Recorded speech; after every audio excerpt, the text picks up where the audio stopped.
Most people fail to access the higher dimension because they treat the process as a mental exercise. They think, I will just think positive thoughts. They do not realize that the body has become the mind.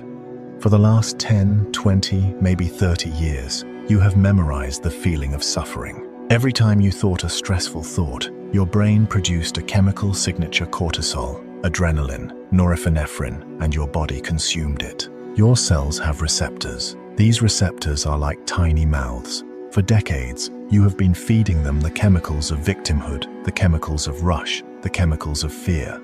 Your cells have developed a tolerance. They demand a higher dose just to feel normal. So, when you decide to ignore the mental reality, when you decide to sit in silence and withdraw your attention from the chaos, you are cutting off the supply line. You are putting your own body into cold turkey withdrawal. This is why you feel agitation the moment you try to meditate. This is why you feel a sudden burning urge to check your phone or clean the kitchen or remember a painful argument. It is not your intuition speaking. It is your body screaming for its fix. Your body is sending a signal to the brain saying, we are dying. The chemical environment is changing. We need the familiar toxic state to survive. This is the biological barrier. It is the river you must cross. The body is the animal. It wants survival, and to the animal, survival means the known. Even if the known is misery, it is safer than the unknown. When you ignore the mental reality, you are walking into the unknown. The body perceives this as a threat to its life.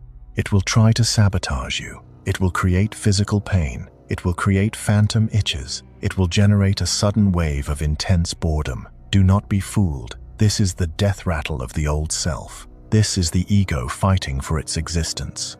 To win this war, you must understand the frequency of your operating system. When you are trapped in the mental reality, the survival mode, your brain is in high beta. This is a jagged, incoherent state.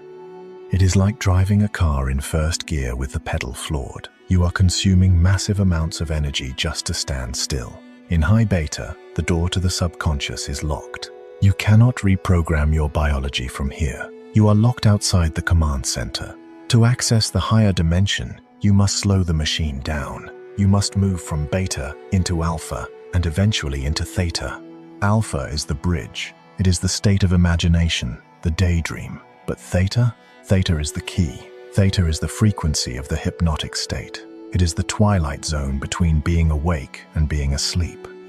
In theta, the analytical mind goes offline. The critique, the part of you that judges, analyzes, and doubts, goes to sleep. When you push through the biological